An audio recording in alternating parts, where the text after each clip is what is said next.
I'm Sherry Sturman, Director of Crayola Education. Welcome to Crayola's Art of Learning program. I'm thrilled to introduce today's guest, Andrea Nelson, who's a watercolorist and a founder of A Dream or a Day Art. We're excited to hear how a professional background informs her approach to creating artwork.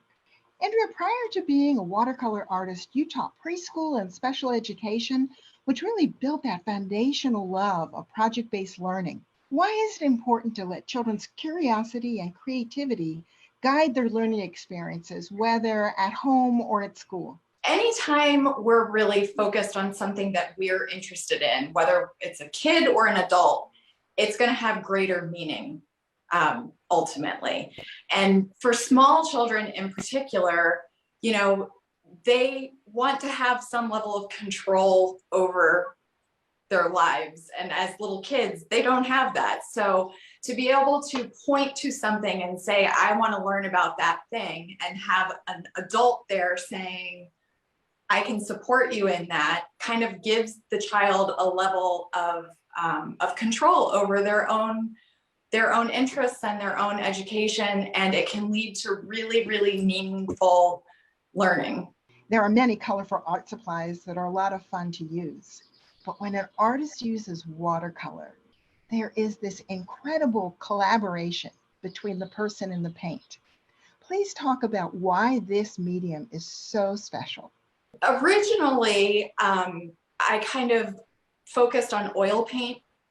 And oil paint requires so much preparation and so much cleaning of the brushes and maintaining all the solvents and all of that. And it just felt very heavy. It felt like a lot to do to create. And once I started with watercolor, the ease of it, the ease of just being able to begin painting when I was ready to paint was enough to kind of get me hooked. But then after I had kind of started to learn from these online classes, I realized that the way that the paint interacts with the water is so magical, and you can't really control it a lot of the time. If you put water on the paper and add the paint to the water, the paint is going to go wherever that water is. And if you put two colors in there, they're going to swirl together and they're going to turn into something that I could not have created on my own by just trying to manipulate the paint. So for me, it's kind of that unexpected surprise that happens with watercolor that keeps me coming back again and again. Andrea, you've really whet our viewers' appetite to learn more about watercolor as they draw along with you. We're excited that your first is going to be just experimenting, right? Just seeing how it flows. And then you've got 2 art demos for us. Let's start off by hearing what supplies they should have handy as they work alongside you. Part of the beauty of watercolor is that you don't really need a lot to begin creating, but I want to show you some of the different things that you can use with watercolor to really have fun and make some different effects on the paper. So here are the things that you might want to have. If you don't have some of these, that's okay too. So paper, this is watercolor paper. People ask a lot if it's important to have watercolor paper. And it really is important to have a heavier paper because we're going to soak it with a lot of water and paint, and we want it to be able to hold up to that.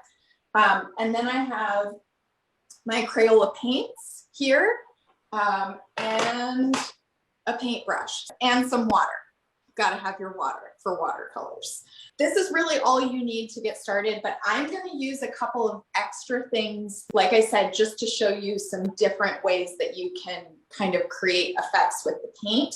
So in addition to these things, we're going to use some Crayola washable glue. We're also going to use some salt, which I had to bring my very favorite salt and pepper shakers. Can you guess which one is salt? It's Bert. Bert is salt, but I could not separate them. They stay together. So salt, some table salt is another one.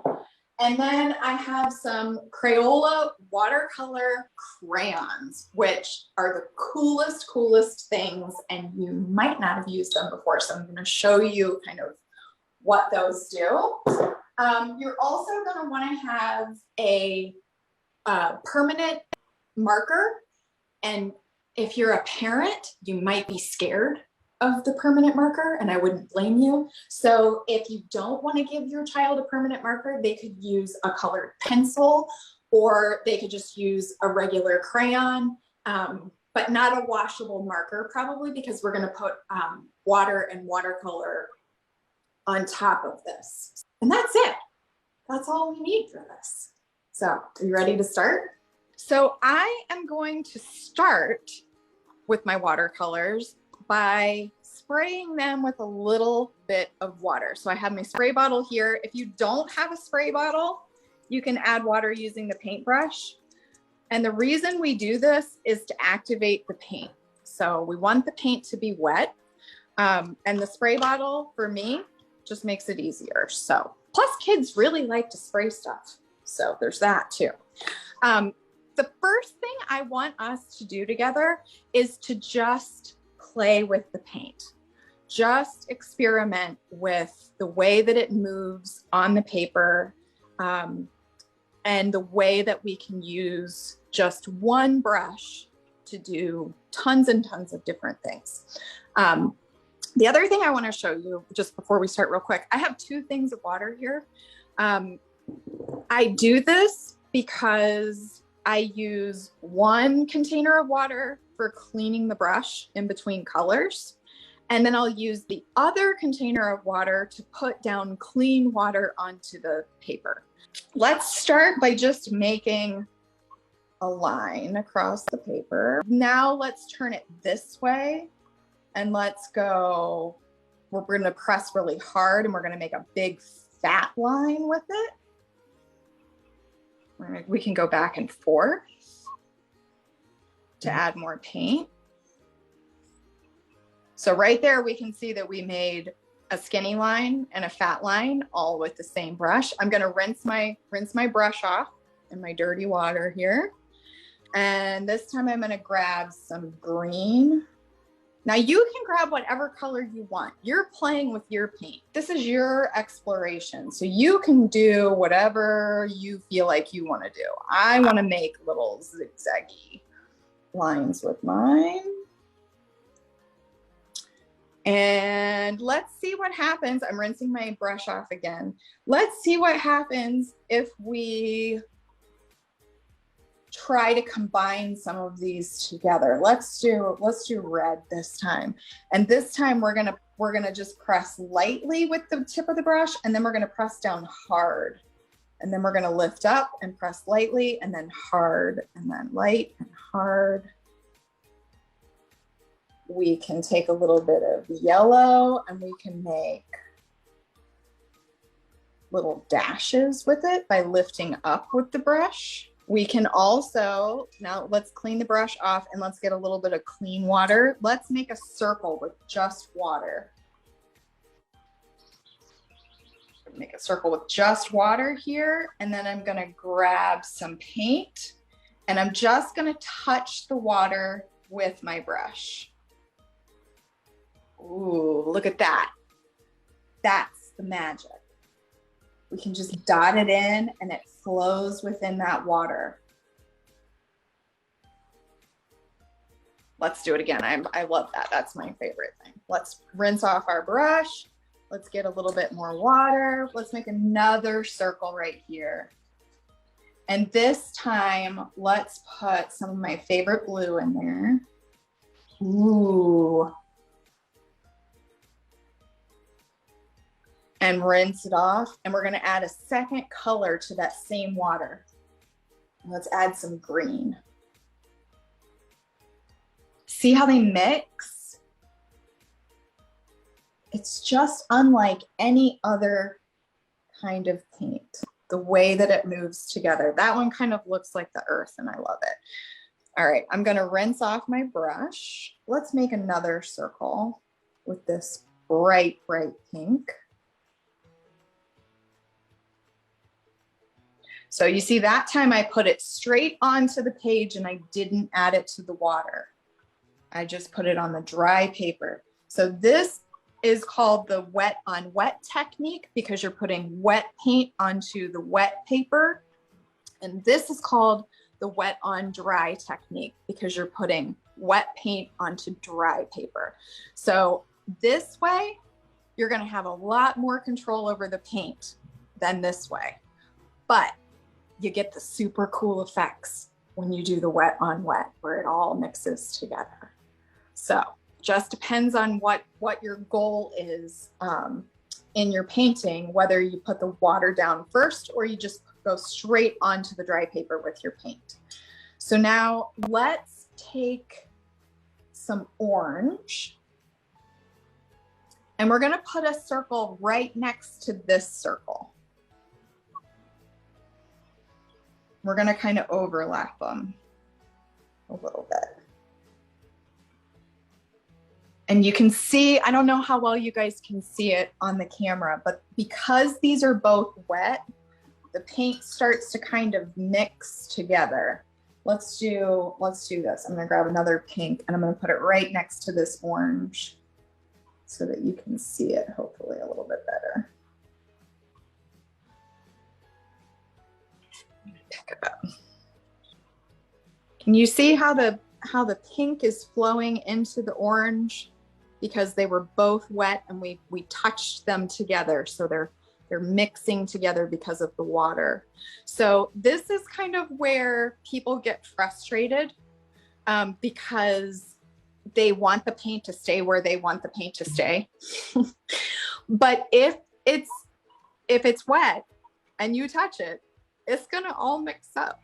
So if you want to avoid the mixing of the paint, you have to wait until it's totally dry.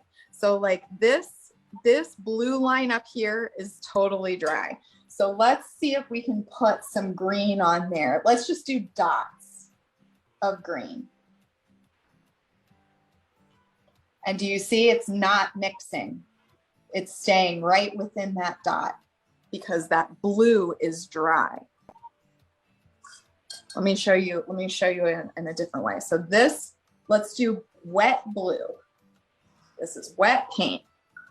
And now if we try to drop in green dots, oh, whoa, see what happens? We have no control over those dots. It's beautiful. It's just different.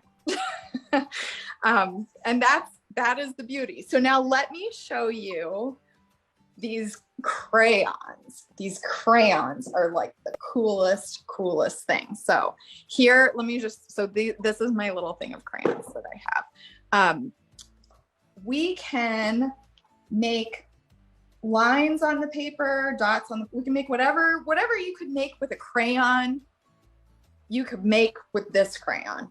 And it looks pretty much just like a crayon, right? But now if we add some water, watch what it does. See how it kind of turns into paint? I mean, that's awesome, right? Look at that. You can't do that with a regular crayon. That's super cool. So here's another thing you could do with that I think is pretty neat. Let's get another one. We'll get red. So I've got my red crayon. And if I do, let's do a big red circle. And now I'm gonna add in some clean water to this. So now I have basically a big red paint blob, and I can use this like I would use it to paint.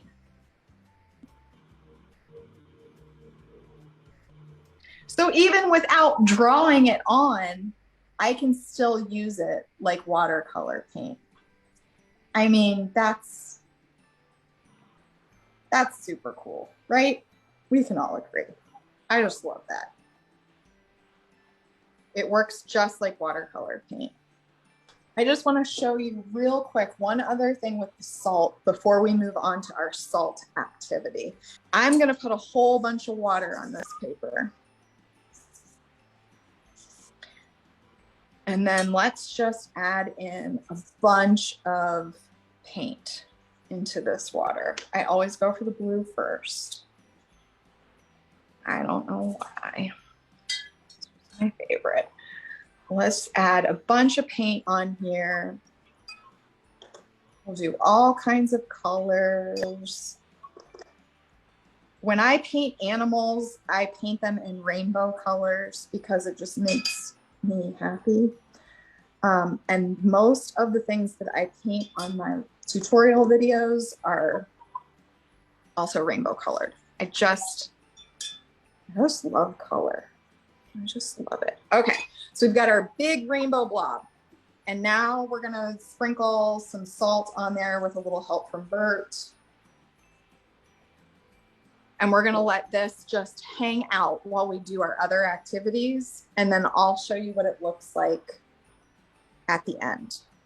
So we've got our white school glue.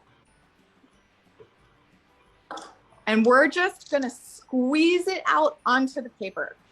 Wherever it goes is where it goes. We're not gonna worry about it. We're not gonna try to make it into the shape of a tree or a cat or anything else. It's just gonna be what it's gonna be. We're just having fun. We're using our muscles to squeeze out that glue. Now, while that's still wet, we're gonna take Bert and we're gonna put salt all over it. Like Bert is gonna have to work really hard here because we need a lot of salt on our glue. Poor Ernie's over there and he's like, what about me, Bert? But it's okay. You're doing a great job, Ernie. I'm just gonna shake this glue onto another sheet of paper. And now we're gonna watercolor on top of it. What? What is gonna happen? We're gonna find out. So, wet brush, wet paint. You see how it's already starting to spread out? Let me try again. Let's grab some green. Let me see if you guys can see it. See how it moves on the glue and spreads? So we're just gonna go around, we're gonna touch the glue with the paint and the salt with the paint, and we're gonna let it all mix together and make this sort of rainbow swirl. See how those two mixed together and made purple? Let's keep going. So you just add color, whatever colors you like. Watching how they blend together and just kind of following the trail of the glue.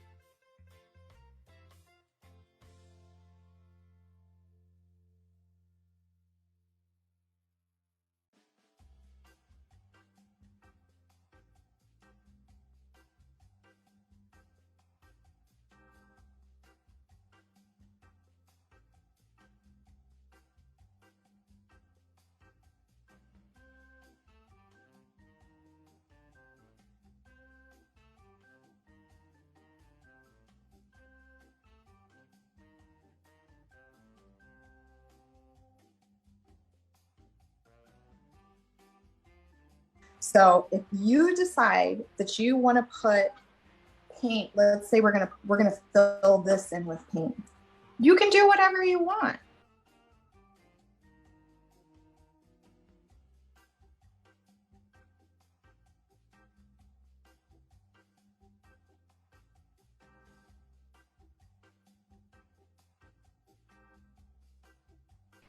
Go one more swipe up here.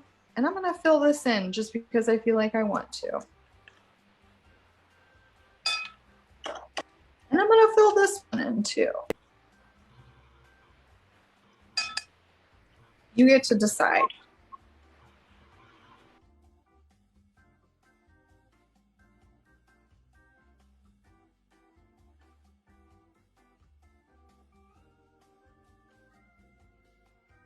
You might have heard people say process, not product. That means our focus is on the act of making something and not on the product that we're creating. It's just getting enjoyment and having discovery and playfulness through the activity. We let this dry, and I'm going to show you what it looks like when it's dry. This one was from yesterday, so you can see that it kind of makes crystals on there with the glue and the salt. Here's another one that I did. I filled the whole thing up with paint, so you can see what that looks like. Which one do you like best? I don't think I could pick. Beautiful. Love your emphasis on process art and experimenting with how it flows wet and dry and with the salt. So it's time for us to see the second art demo. This one is called Simply Beautiful Dandelion. If you could do the sketch and then show us the beauty of putting translucent watercolor on top. Of course. Okay. So a lot of people are intimidated by art and painting because they think that they can't draw. And I don't consider myself to be excellent at drawing. And I don't think you have to be a great artist, because there are lots of simple things that you can do to make beautiful art without being able to draw really complex things. And this is kind of an example of that. So what we're going to make is a dandelion. So this is my permanent marker, which again, if you don't have a permanent marker, don't want to use a permanent marker, you could use colored pencils or crayons for this. But all we're going to do, we're going to start down here in this corner, and I'm just going to go up to like the center, just making a line. That's it. Now I'm going to color this in and just make a rough little circle. Not perfect. And then I'm going to do a bunch of lines coming off of it. So this is the dandelion puff. I don't know what the actual name of the dandelion puff is. Somebody told me that they call it a wish, which I thought was nice. I think that's what I'm going to call it from now on, but I'm just making little lines, and some of them connect and some of them don't. So I'm going to make my leaves. I'm going to make one here, and it's going to kind of be, they kind of have like a jaggedy edge to them. I'm going to do one here, same thing. And I'm going to do one more, and it's going to kind of come like that. So there we have our outline.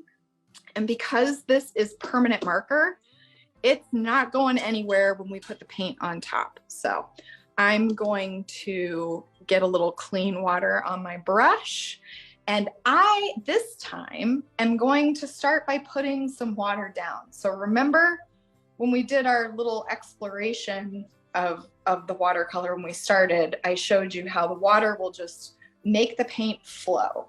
So that's what we're doing. I'm just putting some water down, not in any kind of pattern. I'm not filling it all in. There's lots of like white space of the paper, just putting some paint on there.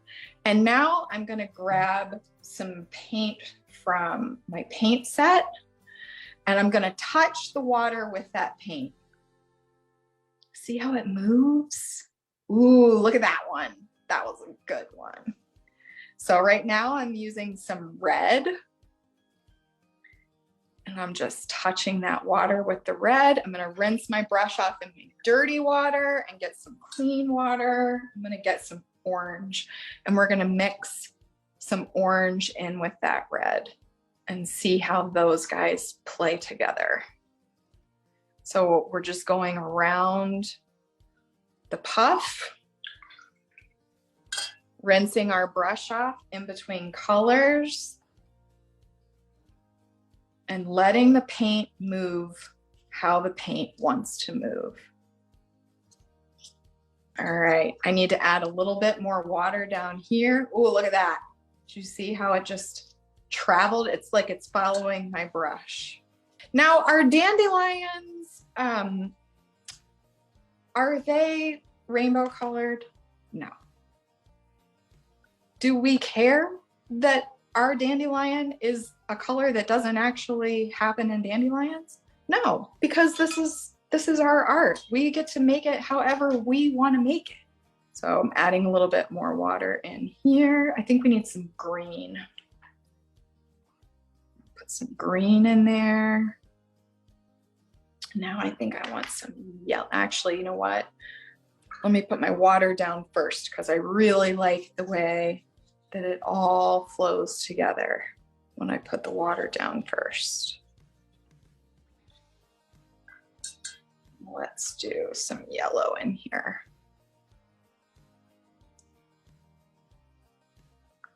I hope that if you're not painting right now, you're looking at this and you're thinking, I could definitely do that. You can do it. Anybody can do it. Anybody can make super cool things. You just have to try. Here we go. I think I want to bring my water up here just a little bit more. I think I want to get a little closer to the center for mine. Let's get a little bit more of this blue in here. Oh, I like the way that that blue and that pink mixed together and made that purple. That's very pretty. So while it's still wet, if you want, you can go back in and you can add more paint and you can just watch the way that it flows together and see the colors that it makes and the patterns that it makes. And if you see something you like and you want to do more of it, you just do it. You can do whatever you want when you paint. I kind of want mine to be a little bit more uneven out here. So I'm just going to put some extra little dots. Okay, this is a big dandelion. I'm liking it. All right, we're going to paint the, you know what, I just had this idea. Let's get some of these watercolor crayons and let's color in our leaves. And am I being super careful and really staying in the lines? No, I'm not. I'm not going to stay in the lines. I'm going to do some light green and some dark green. You can just use the regular watercolor paint for this, but I want to show you how it's going to all mix together and make a super cool effect. So I'm just adding water to this.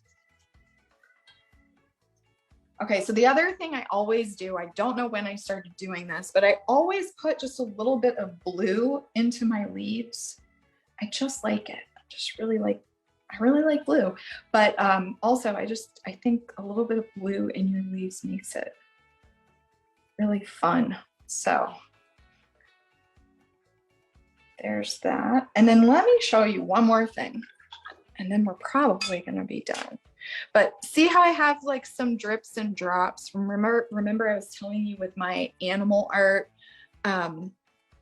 I always have splatters. In fact, I can probably show you. I actually have this sitting right here. I'll show you. This is one of my pieces. So see how it has splatters all over it? We can do that on here too. Let's add some splatters because that makes it fun. So I'm gonna get some water on my paintbrush. I'm gonna dip it in. We've done blue all along. Let's just do more blue. Dip it into the blue. I'm gonna just hold out my finger like this, and I'm gonna tap it and make some splatters on there. Let's do some yellow. in there. And if we get like a whole bunch of water on our brush and we pick up some of this purple, we can make like a big drop like that. I guess it's more pink. Might be more pink. How about we do a little bit? Let's do a little bit of green too.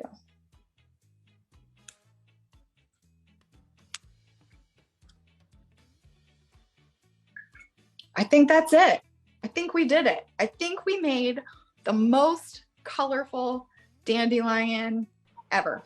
Before we go, this is what our salt on the watercolor looks like when it's all dry. I just wiped the salt off of it and you can see all the cool effects that the salt makes on there. So that's a really fun technique that you might want to try.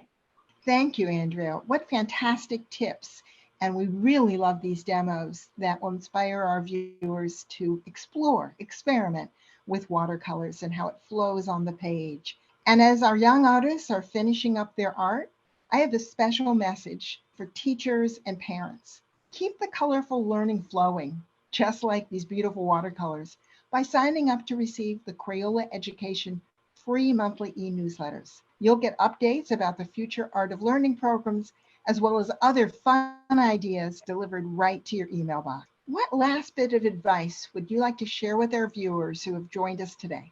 I would encourage parents to create art alongside their kids and not just provide them with the materials and the instruction, but to actually create together because kids, when they are older, don't necessarily remember the things that they made, but they remember how they felt. And spending time together making art is where the real value is. We'd like to thank Andrea Nelson for inspiring us today. And a special thanks to everyone who joined us. Let your ideas playfully flow as you embrace the art of learning from watercolors. Thanks so much for having me. Goodbye.